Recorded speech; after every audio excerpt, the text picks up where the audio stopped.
आशी बत्रा, वो सामने आना चाहे तो आ सकती है। बहुत सारे छोटे छोटे बच्चे बैठे, आओगी। आशी बत्रा, यदि मेरी आवाज़ सुन नहीं हो, छोटे बच्चे कृपया आगे आए। जो बिल्कुल छोटे बच्चे हैं उनके लिए आगे स्थान है, और उनके पेरेंट्स जो है वो पीछे जितना बैठे तो उतना आगे बच्चों को सीखने में आसानी है।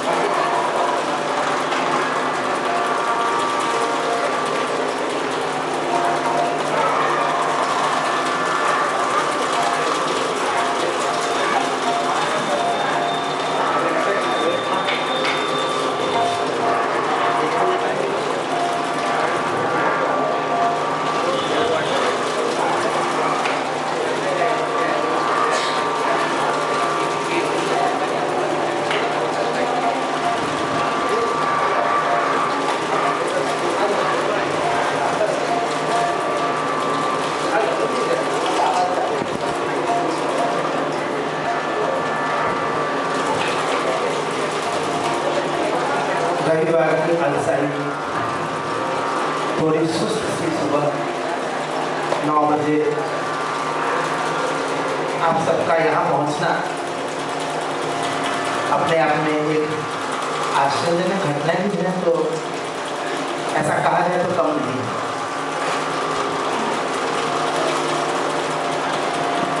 लेकिन एक सुंदर से प्रातः काल को अगर संगीतमय बना दिया जाए तो शायद जो आने वाला दिन होता है वो स्वरमय और लयमय हो जाता है। इसीलिए साधना के लिए, ज्ञान के लिए, शिक्षा के लिए, सुनने समझने सीखने के लिए प्रातः काल को सर्वाधिक उपयुक्त समय समझा गया है।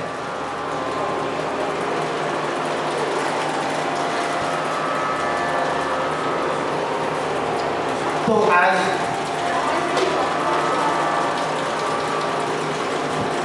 हम सभी यहाँ पे उपस्थित हैं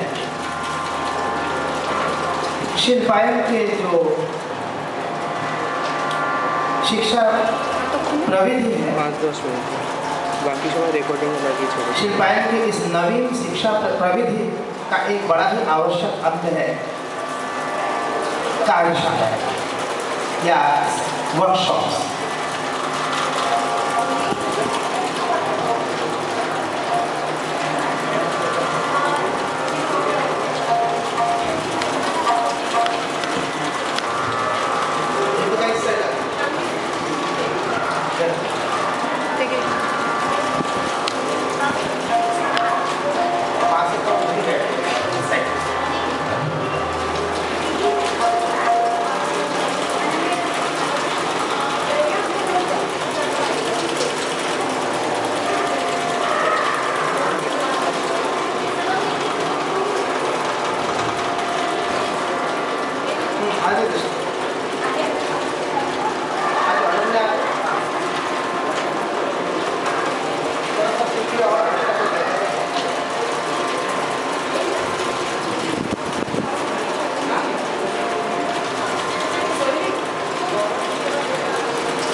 जिसको कागज नहीं प्राप्त होगा वे बाद में फिलहाल आज सीख लें और बाद में उनको शिल्पायन से उनको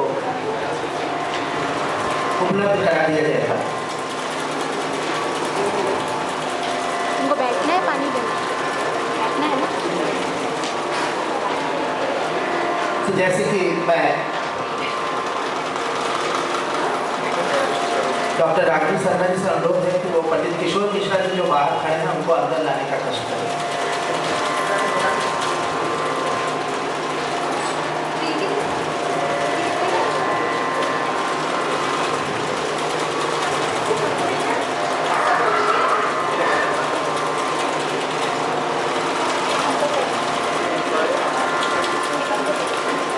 श्री पायल की कार्यविधि और गतिविधियों में जिन बड़े कलाकारों ने अपना हार्दिक सहयोग दिया है उनमें पंडित किशोर मिश्र जी का नाम बहुत ही अग्रणी है।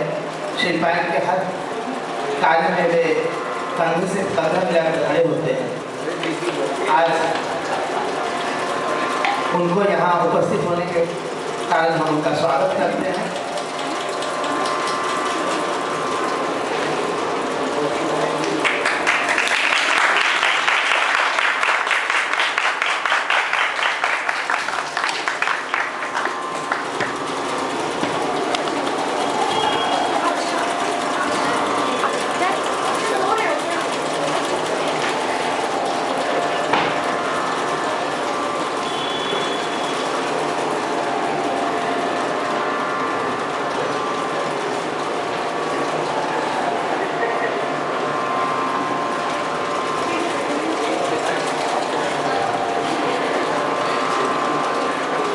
कभी कभी शादी ब्याह के अवसर पर भी कुछ वरमाला सबको रिपीट करना पड़ता है क्योंकि फोटोग्राफर तैयार नहीं होता है। क्या हम आपसे पुनः आग्रह करें, अगर आपको बुरा न लग रहा हो तो आप दोनों महानुभाव अपने इस सुंदर से हार्दिक महामिलन को, मधुर मिलन को हमारे कैमरे में ग्रहण करने के लिए एक अवसर प्रदान करेंगे क्या? आओ क्या इधर आओ, इधर आओ। का काम मिलेगा, लोग वरमाला लेके खड़े रहे, जब कहा जाएगा तब डालेंगे।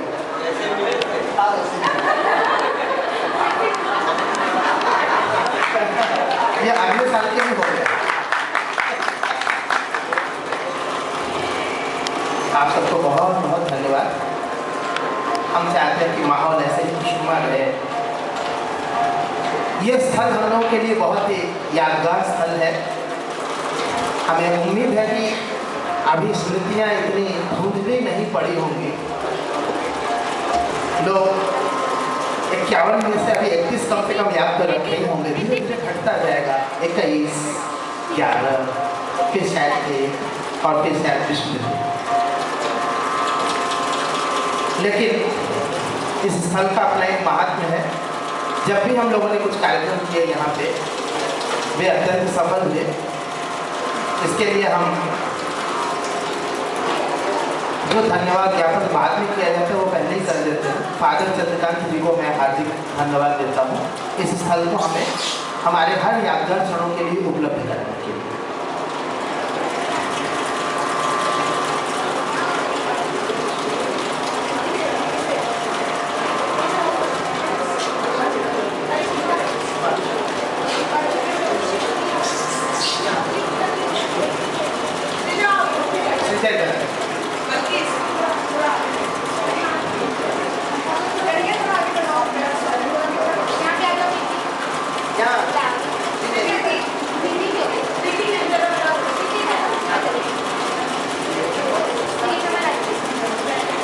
तो चलिए कार्यक्रम की औपचारिक शुरुआत करते हैं, क्योंकि समय की बाध्यता है। अब हम लोग और किसी का इंतजार नहीं करेंगे, क्योंकि मैंने पहले ही कहा है कि आज यह रविवार का बहुत खुशनुमा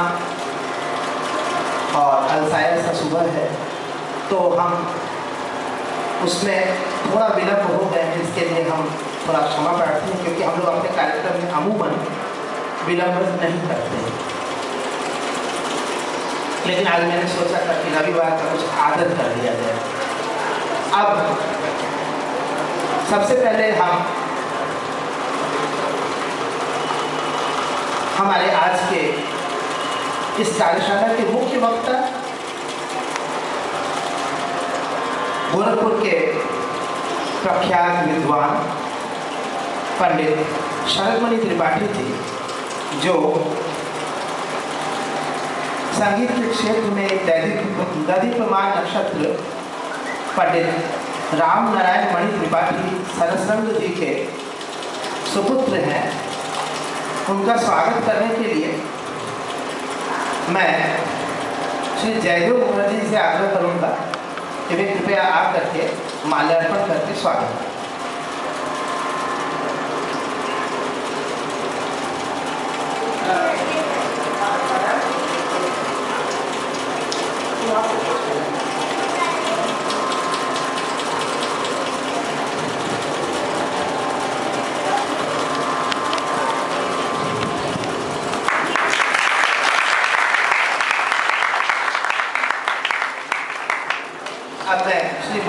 से आग्रह करूंगा कि वे कृपया मंच पर आकर के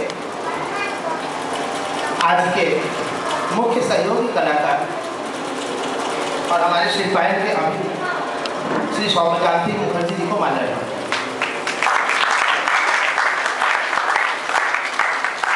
उन्हीं से आग्रह है मनोज है कि वे श्री किशोर मिश्र जी का ही माल्यार्पण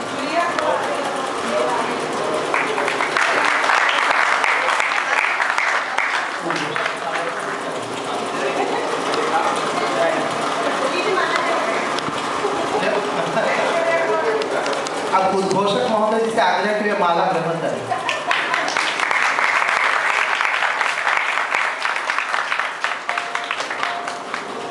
तो चलिए अब कुछ सीरियस बात करते हैं। शिल्पायन अपने जन्म क्षण से ही इस बात के लिए प्रयासरत रहा कि शास्त्रीय संगीत की शिक्षा पद्धति में गुरुओं की शिक्षा यानी गुरु शिष्य परंपरा के अनुसार शिक्षा के साथ साथ जो हमारे आधुनिक जीवन में आवश्यक अंग बन चुका है संस्थागत शिक्षण, इन दोनों का कैसे ग्रंथिबंधन करते हुए दोनों की खूबियों को एक साथ समेटने का प्रयास करें। एक और गुरु शिष्य परंपरा होती है, उसके अपने इतने फायदे हैं जिनको गिनाने की शायद जरूरत नहीं है। वही एकमात्र शिक्षण पद्धति आज भी है जो कलाकार प्रस्तुत करती है, कलाकार का निर्माण करती है। तो दूसरी ओर आज के जो संस्थागत शिक्षण है, जैसे यूनिवर्सिटीज़ में, कॉलेजेस में, अलग अलग संस्थाओं में शिक्षण होता रहता है, उसको भी नकारा नहीं जा सकता है और उसको भी काउंटर नहीं आंका जा सकता है। इसलिए शिल्पायन का अपना एक प्रयास है, पता नहीं है कब कितना सफल होगा, कि दोनों ही जो शिक्षा प्रविधियां हैं उससे अपनी अपनी खूबियों को ग्रहण करते हुए एक ऐसे वातावरण का निर्माण करें जिसमें गुरु शिष्य परंपरा की खूबियाँ भी हों और शैक्षणिक संस्थागत शैक्षणिक पद्धति की खूबियाँ भी उसी में सम्मिलित हो जाए। तो इसलिए शिल्पायन में छोटे छोटे बैचेस में, जिसमें 8 से 10 के बीच में विद्यार्थी होते हैं, उनको एक गुरु अपने विद्या से, अपनी शिक्षण से लाभ पहुंचाने की कोशिश करता है। तो दूसरी ओर हम मास्टर क्लासेस, वर्कशॉप्स और इसके साथ साथ कभी कभी फिल्म भी, जिसमें हम अच्छी अच्छी फिल्म दिखाया करते हैं। हमारे पास कुछ और अच्छी फिल्में आ चुकी हैं, उनका आप बेसब्री से इंतज़ार करें, बहुत जल्दी ही उनके भी डेट्स आप तक पहुँचेंगे। तो पिछले 1 वर्षों से हम लोगों ने कुछ ऐसी अलग अलग जो इसकी तकनीक है उनका प्रयोग किया है, जिसमें सिम्पोजियम्स भी हुए हैं और आपस में डिस्कशन क्लासेस भी हम लोगों ने कराया, जिससे कि UGC नेट के विद्यार्थियों को उनका लाभ पहुंच सके। उसमें सभी विद्यार्थियों से आग्रह किया जाता है कि आप एक जवाब देने मात्र का एक जरिया मत बनिए, कि आपसे कोई प्रश्न पूछे और आप सिर्फ जवाब देते रहे, यानी कोई बॉलिंग करता रहे और आप खाली बैटिंग करते रहे। कुछ दोनों ओर से काम होना चाहिए। इसलिए ऑलराउंडर बनने की दिशा में हम लोग उनसे आग्रह करते हैं कि वे कुछ प्रश्नों को खुद भी पूछें और जो मुख्य उसमें होते हैं वे उनसे ज़्यादा प्रश्न भी पूछें। दोनों ओर से आदान प्रदान हो, जिससे हमारे ज्ञान का विस्तार हो सके। कार्यशालाओं का आयोजन हमारी इस शिक्षण पद्धति का एक बहुत बड़ी खूबी है, जो अमूमन छोटी संस्थाओं में हो नहीं पाती है। हालांकि यह बहुत जल्दी ही लोकप्रिय होता जा रहा है और मुझे तो अक्सर ही कहीं ना कहीं जाना पड़ रहा है, जहाँ रायपुर है, हल्द्वानी है, सूरत है, लखनऊ है, खैरागढ़ है, सभी जगह मैंने अपनी कार्यशालाएँ आयोजित की हैं। विद्यार्थियों को अपने जो कुछ भी मेरे पास संचित है मेरे गुरुजनों से प्राप्त, उनको मैं बांटने की और उनको इंस्पायर करने की कि वे और सीखें, अपने एक छोटे सी परिधि के बाहर जाकर के सोचें। ऐसा करने के लिए हमने उनसे प्रेरणा देने की कोशिश की। इसी क्रम में हम अपने विद्यार्थियों को कि वे रोज़ रोज़ गुरुजी का, डाकनी मैम का, सुकल्पा मैम का चेहरा देखते तो ऊब न जाए, इसलिए हमने कई विद्वानों को यहाँ पे बुलाने की कोशिश की है, जिसमें हमारा सबसे सफलतम रहा है गत वर्ष, थोड़ा 1 वर्ष से ज़्यादा समय व्यतीत हो चुका है, शायद 2 होने जा रहा है। उसमें आप पंडित सरस्वती त्रिपाठी जी यहाँ पे आए थे। बच्चों ने उनसे इतना कुछ सीखा, इतनी अच्छी अच्छी बंदिशें सीखी कि बाद में हम लोगों ने जब स्टूडेंट्स परफॉर्मेंस कराना शुरू किया तो मैंने देखा कि बहुत सारे बच्चे उसमें से याद करके जब कोई राग गाते तो हमारी सिखाई हुई बंदिशों के अलावा भी उनकी सिखाई हुई बंदिशों में से भी उन्होंने गाया। और हमें याद है कि कई कॉम्पिटिशन्स में भी लोगों ने अपने यहाँ से फिलिपाइन से सीखे हुए बंदिशों के अलावा जो और बंदिशें दूसरे विद्वानों ने आकर सिखाई थी उन पर उन लोगों ने अपने ट्रस्ट और विश्वास रखा कि मैं अगर इसको गाऊंगी या गाऊंगा तो मैं सफल हो सकता हूँ। तो ये सोचना मतलब एक विश्वास की बात है। तो ऐसे वर्कशॉप से हम सबको फ़ायदा हुआ है, हम जो यहाँ के टीचर्स हैं उनको भी फ़ायदा हुआ है, जो विद्यार्थीगण हैं उनको भी। तो उसी फायदे को और आगे बढ़ाने के लिए हमने आपको आज पुनः कष्ट दिया है। मैं अपनी शारीरिक कुछ अस्वस्थताओं के चलते कभी अपना समय पूरा अगर नहीं भी दे पाए तो उन्होंने कहा कि हम इसके बाद जब आगे समय होगा तो मैं ज़रूर दूँगा। तो उस प्रकार आज ये शुभ अवसर प्राप्त हुआ कि हम उनको यहाँ पे पुनः अपने सामने पा करके हम बहुत हर्षित हैं और धन्य हैं कि आज हम लोग को फिर कुछ सीखने को मिला। ये नवीन तकनीक जो हम लोग यहाँ पे इस्तेमाल कर रहे हैं, आप इनका ज़्यादा से ज़्यादा फ़ायदा उठाएंगे, विद्यार्थी ज़्यादा से ज़्यादा सीखेंगे, उनको और हमारे जो यहाँ पे जो ज्ञान है उसका और विस्तार होगा। तो ज्ञान तो आप जैसा जानते हैं, मैंने कभी कभी कक्षाओं में ही बताया है कि ज्ञान की जो उपमा दी जाती है, कभी भी ये नहीं कहा गया कि ज्ञान एक वृक्ष के समान है, ज्ञान एक वो दीवार के समान है, ज्ञान एक जल के समान है, ऐसा कभी नहीं कहा गया। कहा गया ज्ञान प्रकाश या दीपक के समान है, प्रकाश के समान, दीपक के प्रकाश। वो इसलिए कहा गया कि दीपक का प्रकाश जो होता है वो जितना फैलता रहता है उतने उसमें और बढ़ोतरी होती है। अगर किसी दीपक को ढक दिया गया, बंद कर दिया गया किसी बर्तन से, तो यहाँ जितने विज्ञान के विद्यार्थी में जानते हैं उनको तुरंत बुझ भी जाता है, शायद ऑक्सीजन न मिलने के बाद। लेकिन वो एक बात है, लेकिन अगर इसको उसकी उपमा को लिया जाए कि अगर ज्ञान को भी इस तरह ढक दिया जाए, बंद कर दिया जाए, उसके वातायनों को बंद कर दिया जाए कि वो बाहर से उसके ऊपर न कोई रोशनी आवे, न वो ज्ञान छल करके बाहर जाए, तो निश्चित उसका बुझना तय है। ये हमने अपने अनुभव से देखा है, हमारे विद्वानों ने पहले दिखाया है और आगे आने वाले बच्चों को हम दिखाना चाहते हैं कि ज्ञान का काम बांटने से ही होता है। जिन लोगों ने सोचा कि हम अपने ज्ञान को संचित कर लें, छुपा लें, वे उस ज्ञान के साथ साथ कभी में दफन हो गए, उनका नाम लेवा नहीं रहता है।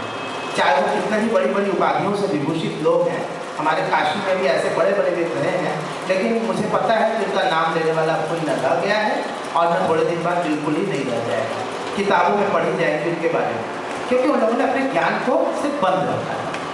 तो हम लोग के पास भी इतना प्रकाश नहीं है, जो भी थोड़ा सा छोटा है, शायद वो एक जुगनू के समान ही हो, लेकिन उस जुगनू के प्रकाश को भी आगे कैसे बिखेरा जाए और कैसे उसको बढ़ावा दिया जाए, इसीलिए ज्ञान को प्रकाश कहा गया है।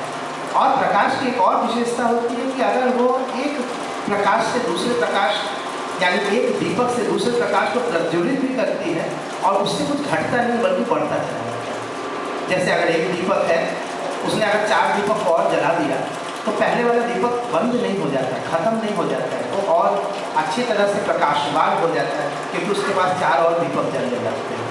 इन्हीं सब के कारण शायद ज्ञान को दीपक और प्रकाश से इसकी तुलना दी गई है, उपमा दी गई है। तो हम चाहते हैं कि ये जो हमारे सामने बैठे हुए विद्वान हैं, जो पंडित रामनारायण मणि त्रिपाठी सरसरंग जी इनके सुपुत्र हैं, मैंने इससे पहले वर्कशॉप में भी कहा था, लेकिन उस समय से आज हमारे बीच में कम से कम 75% विद्यार्थी नए आ चुके हैं, इसलिए हमें कुछ रिपीट करना पड़ रहा है। बहुत वर्षों पहले की बात है, हमारी आपसे मुलाकात हुई थी एक बहुत छोटी सी स्थान दतिया में, और मैं उनसे बिल्कुल परिचित नहीं था, ना उनके नाम से, ना उनके कर्म से, ना उनके वंश से, ना उनके जीवन से मैं किसी भी तरह से वाकिफ नहीं था। मुझे सिर्फ इतना पता है कि मैं जब गया वहाँ पे एक रूम में, तो आप एक बिस्तर पर बैठे हुए थे और भी 4-6 लोग थे। पता नहीं उनको क्या सूझी, उन्होंने कहा कि आप इस पर बैठिए और खुद नीचे बैठिए। तो मुझे तभी यह भान हो गया कि ये जो भार है जिसके चलते ये झुके हुए जा रहे हैं, ये ज्ञान का भार है। इसके बिना कोई भी टहनी इतनी झुक नहीं सकती है। सारी टहनियाँ हवा के झोंकों के सामने खड़ी हो जाती है और कभी कभी टूट भी जाती है, लेकिन इन्होंने तो झुकने का रखा हुआ है। तो मुझे समझ में आ गया उसी क्षण में कि ये जरूर ज्ञानी पुरुष होना चाहिए। और बाद में जैसे जैसे मैं संपर्क में आता गया तो मुझे इनके ज्ञान के बारे में कुछ कुछ पता चला। लेकिन सरस्वती जी कौन थे, क्या थे, क्यों थे, उन्होंने क्या किया, उनको कुछ पता नहीं था। इन्होंने उनकी पहली पुण्यतिथि पर मुझको गायन करने के लिए गोरखपुर बुला लिया और मैं अपना पहुंच गया। जब उसी जैसे मैं आज भाषण दे रहा हूँ, वैसे वहाँ पर भी किसी ने सरस्वती जी के जीवनी पर जब व्याख्यान दिया तो मैं देखता हूँ कि उसमें गुरु के नाम में, उनके गुरु के नाम में पंडित श्री कृष्ण नारायण गातनजनकर जी का नाम आता है। तो मैं थोड़ा उत्साहित हुआ कि ये तो मेरे दादा गुरु जी का नाम ले रहे हैं, यानी उसी गुरु परंपरा के हैं। तो हम जब आ करके मैं उसमें मेरे गुरु जी जीवित थे, उनको मैंने बताया कि मैं उनके पुण्यतिथि में गया था। तो उन्होंने तुरंत कहा कि अरे वो और मैं ये दोनों तो एक ही कमरे में रहते थे, बड़ा अच्छा किया तुम गा किया। तो चलिए एक सिलसिला जुड़ गया। उसी यात्रा के दौरान इन्होंने उनके कुछ कर्म से भी मुझको परिचित कराया। कहा कि मेरे पिताजी बंदिशों जो सारी बंदिशें, उनमें से बहुत सारी बंदिशों को मैं सीख ही चुका था आपके माध्यम से। तो मैंने सोचा कि उनके बारे में थोड़ी और पूछताछ की, तो पता चला कि उन्होंने थोड़ी 8 या 9 डायरी, हालांकि डायरी का साइज बहुत बड़ा नहीं था, डायरी का साइज छोटा था, लेकिन एक एक पन्ने में जितना कुछ लिखा हुआ था वो एक बड़ी डायरी के एक पन्ने में अटने लायक नहीं थी। पूरी डायरी के एकदम बाईं ओर के ऊपरी कोने से लेकर के दाहिनी ओर के सबसे निचली कोने तक कोई भी जगह इतनी भी नहीं छोड़ी थी उन्होंने कि जहाँ पर कुछ और लिखा जा सके। और छोटी छोटी मोती की तरह, मोती के माले की तरह हैंडराइटिंग में उन्होंने ये हमको उन्होंने दिखाई कि हमारे पिताजी की रचनाएँ हैं। जब पूछा तो पता चला कि संख्या कितनी है, तो पूछा तो पता चला 2000। इतनी संख्या में बैठ करके गोरखपुर में उन्होंने बंदिशों की रचना क्यों कर की, ये हमारे लिए अभी भी रहस्य है। मैं अभी भी समझ नहीं पाया कि रचनात्मकता तो एक बात है, सृजनात्मकता तो एक बात है, लेकिन इसके साथ साथ बिना किसी प्रयोजन के 2000 बंदिशों को मैंने रचना क्यों की। आज तक उसकी तो एक प्रकाशन तक अभी तक हो नहीं पाया, सभी प्रयास में लगे हुए हैं। हो सकता है कि जल्दी हो जाए और हो सकता है कि 6 महीने से साल भर के अंदर हो भी जाए, लेकिन उनके जीवन काल में तो ऐसा नहीं हुआ। 2000 बंदिशों उन्होंने गोरखपुर में किन्हें सिखाई होगी, क्यों कर सिखाई होगी। जब उनका काम नमन कर चतुर श्री गुरु चरणा से भोपाली में चल जाता तो उन्होंने भोपाली में 70-80 बंदिशों की रचना क्यों की, जिसमें लक्षण गीत भी हैं, तराने भी हैं, स्वर मालिकाएँ भी हैं, चतुरंग भी है। हर एक राग में उन्होंने एकदम झड़ी लगा कि 70-80 बंदिशें अगर एक राग में हो तो आप समझ सकते हैं 2000 बंदिशें। बाद में अभी थोड़े दिन पहले मैंने एक बहुत बड़े विद्वान से इसका जिक्र किया कि ऐसा 2000 बंदिशें हैं कि देवाशीष जी वो ये सब बड़ी बड़ी संख्याएँ लोग बढ़ के बताया करते हैं, ऐसा अमूमन होता नहीं, 2000 बहुत बड़ी संख्या है।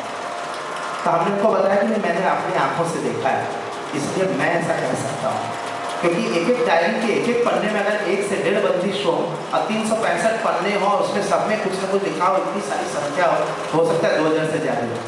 तो मान के बोले अब आपके ऊपर मेरा विश्वास है, आप कह रहे होंगे तो ज़रूर सही होगा, लेकिन हमें लगता है कि शायद उन्होंने अभी तक पूरा माना नहीं, लेकिन कोई दिक्कत नहीं है। जब किताब सामने आएगी तो उसमें से चुनिंदे 800 बंदिशें होंगी तो वो समझ जाएंगे कि जब 800 ये से तो 2000 जरूर होगी, ज़्यादा भी हो सकती। तो उसके साथ साथ एक बड़ी बात यह है कि उनको सिखाने का शौक है।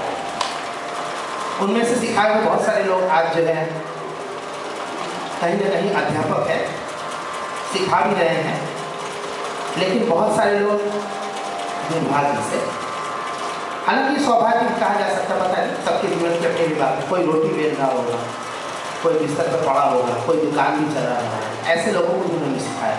पूरे गोरखपुर में और आसपास के इलाकों में उन्होंने सिखाने के लिए छड़ी मारी। अभी भी हमारे पास विद्यार्थी आते हैं तो हमें पूछते हैं कहाँ सीखे हो, बोले वो देवना या फलानी जगह पे सीखा है। तो अच्छा, वो उनका नाम तो मैंने नहीं सुना, उन्होंने किससे सीखा तो वो नाम बताते हैं और आगे जाते हैं आपका नाम देते हैं। बहुत सारे विद्यार्थी डायरेक्टली आपसे सीखे हुए हैं। इसके साथ एक और थोड़ी सी दूसरी बात ये है कि आप सामने हमारे जो बैठे हुए हैं ये संगीत के विद्वान होने के साथ साथ बॉटनी के भी विद्वान हैं। इन्होंने अपनी सारी सेवाएं जो दी है वो एक कॉलेज में बॉटनी के प्रोफेसर के रूप में। और इन्हीं सब परिचय के साथ अभी मैं विराम देता हूँ, इनको शायद सीखने का क्रम खत्म हो जाएगा, ज़्यादा हो गया कुछ। तो इन सब परिचय के साथ मैं आपसे पुनः आग्रह करता हूँ कि आप त्रिपाठी जी जब मौका मिले, आपको जब जब हमारे बच्चे याद आए तो आप यहाँ ज़रूर आ जाएँ।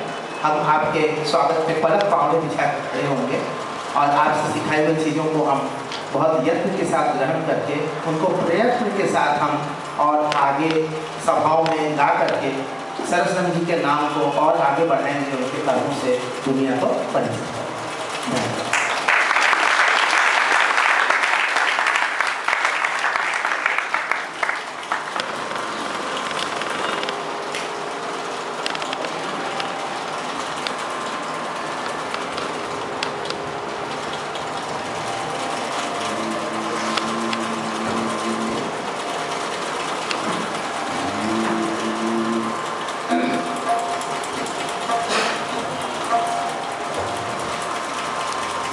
बाबा विश्वनाथ के चरणों में प्रणाम, शिल्पायन को प्रणाम। मैं पंडित देवाशीष देव और उनके जितने भी सहयोगी हैं जो संगीत की इस गंगा के प्रवाह को महासागर तक ले जाने में सतत तन मन धन से प्रयत्नशील हैं, उन सबको प्रणाम करता हूँ। उनका प्रयास स्तुत्य है। बहुत सारी बातें आपके गुरु जी ने आपको बताई और ये उनका विशाल हृदय है जो मेरे बारे में उन्होंने इतने अच्छे शब्द कहे। पिताजी के बारे में जो कहा वो तो सत्य है, लेकिन मेरे बारे में जो कहा उसमें अतिशयोक्ति हो सकती है और है, क्योंकि मेरी आयु इस समय 71 वर्ष हो रही है और अब मुझे लगता है कि मैंने अपने पिता गुरु के साथ बहुत बड़ा अन्याय किया। कुछ परिस्थितियाँ ऐसी थी जिस काल में पिताजी मेरे मैरिज कॉलेज ऑफ म्यूजिक, जिसे आज भातखंडे समतुल्य विश्वविद्यालय कहा जाता है, वहाँ से सीख कर आए गोरखपुर। तो आप सब चूँकि संगीत क्षेत्र से जुड़े हुए हैं इसलिए ये बात मैं कह रहा हूँ। उस ज़माने में अच्छे घरों के बच्चे संगीत नहीं सीखते थे। सम्राट परिवारों में संगीत को एक हल्की फुल्की चीज़ माना जाता था और ये माना जाता था कि बच्चा अगर गाय बजाएगा तो बिगड़ जाएगा। किंतु उस अवस्था में मेरे पिताजी को एक शैक्षिक अधिकारी जो मेरे गांव धानी आए हुए थे और उन्होंने उनकी एक प्रार्थना सुनी और मेरे बाबा से कहा कि इस बच्चे को मुझे दे दीजिए। उस समय मेरे पिताजी ने मात्र मिडिल स्कूल पास किया था और बाबा जी ने उनकी बात मान ली। वो उनको लखनऊ ले गए और रतन पंडित रतन नंदा जी से उनका परिचय करवाया। उन्होंने थोड़ी सी स्वर परीक्षा ली और उनका प्रवेश हो गया, छात्रावास मिल गया और फिर संगीत को ऐसे रमे कि उन्होंने 8वीं के बाद की जो औपचारिक शिक्षा है वो भी नहीं दी।